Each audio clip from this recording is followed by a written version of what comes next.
દિવાળી નજીક આવી ગઈ છે. જોરદાર ડેકોરેશન કર્યું છે. રામચંદ્ર ભગવાન વનવાસ પૂરો કરીને આવ્યા હતા એ દિવસે આપણે ઉજવણી કરી રહ્યા છીએ. અયોધ્યામાં તો એટલું બધું જોરદાર આયોજન કર્યું છે કે ન પૂછો વાત. પણ અમારે ઘરે પણ અયોધ્યા જેવું જ આયોજન ગોઠવ્યું છે. સિરીઝથી જોરદાર આયોજન ગોઠવ્યું છે. આપ જોઈ શકો છો. રામચંદ્ર ભગવાન વનવાસ પૂરો કરીને આવ્યા હતા એ દિવસ આપણે ઉજવી રહ્યા છીએ. આ તો ખૂબ આનંદનો દિવસ, દિવાળી જેવો દિવસ છે કે આનંદનો ન હોઈ શકે. દિવાળીનો ખૂબ સરસ દિવસ ગણાય. રામચંદ્ર ભગવાન વનવાસ પૂરો કરીને આવ્યા હતા એ દિવસ છે આજ. જય સિયારામ, જય સ્વામિનારાયણ. જય સ્વામિનારાયણ મિત્રો, તમામ વિડીયો જોતા એને બધાને જાજાથી જય સ્વામિનારાયણ. જ્યારે કઈ માતાએ 14 વર્ષનો વનવાસ આપ્યો હતો ને તો રામચંદ્ર ભગવાન વનમાં જતા હતા, વન વિતરણ કરતા હતા, બધી વનમાં ફરતા હતા. ત્યારે ખારવાને ખબર પડી ગઈ કે આ ભગવાન છે. પછી એનું એક સરસ મજાનું એને નાવડીમાં બેઠા એનું એક સરસ મજાનું ગીત ગાઈ નાખું. ધોવા દ્યો રઘુરાય પ્રભુ મને શોખ પડ્યો મન માય, માટે પગ ધોવા દ્યો એ રઘુરાયજી. ધોવા દ્યો રઘુરાય શોખ મને પડ્યો છે મન માય, માટે પગ ધોવા દ્યો એ રઘુરાયજી. રજ તમારી કામણ ગારી મારી નાવનારી બની જાયજી. રજ તમારી કામણ ગારી મારી નાવનારી બની જાયજી. ક્યાં તો મારી રંક જનની, ક્યાં તો અમારી ગરીબ જનની આજીવિકા ટળી જાય, પગમન ધોવા દ્યો એ રઘુરાયજી.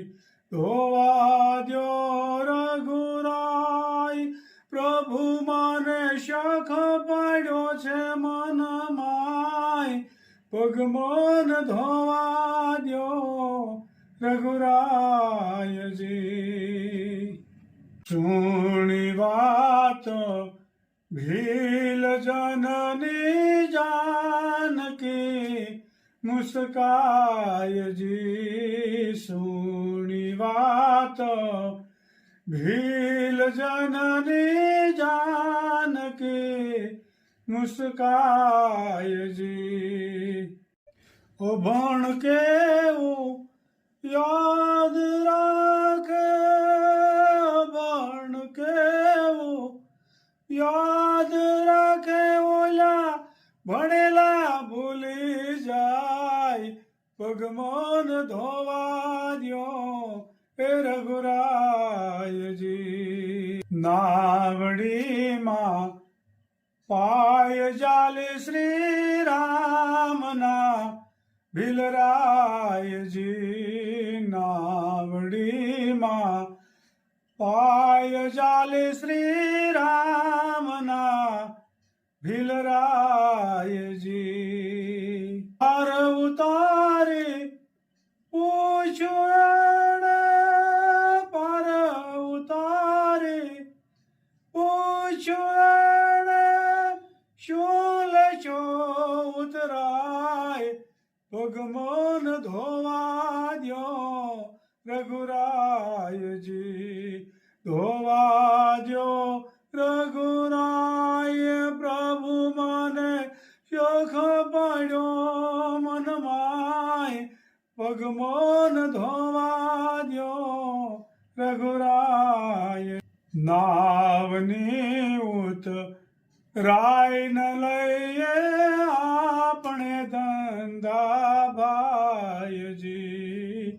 નાવની ઉત રાય ન લઈએ આપણા ધંધા ભાઈજી. કારવો કદી કારવાને કા નદી ખારવાની ઉતરાઈ ન લે પગમન ધોવા દ્યો રઘુરાયજી ધોવા દ્યો રઘુરાય પ્રભુ મને શોખ પડ્યો છે મન માય પગમન ધોવા દ્યો રઘુરાયજી જય સિયારામ જય સ્વામિનારાયણ એક સરસ મજાનું રામચંદ્ર ભગવાન છે જંગલમાં 14 વર્ષ એના પસાર કરતા હતા ત્યારે ખારવાને ખબર પડી ગઈ કે આ રામચંદ્ર ભગવાન છે એટલે એને પોતે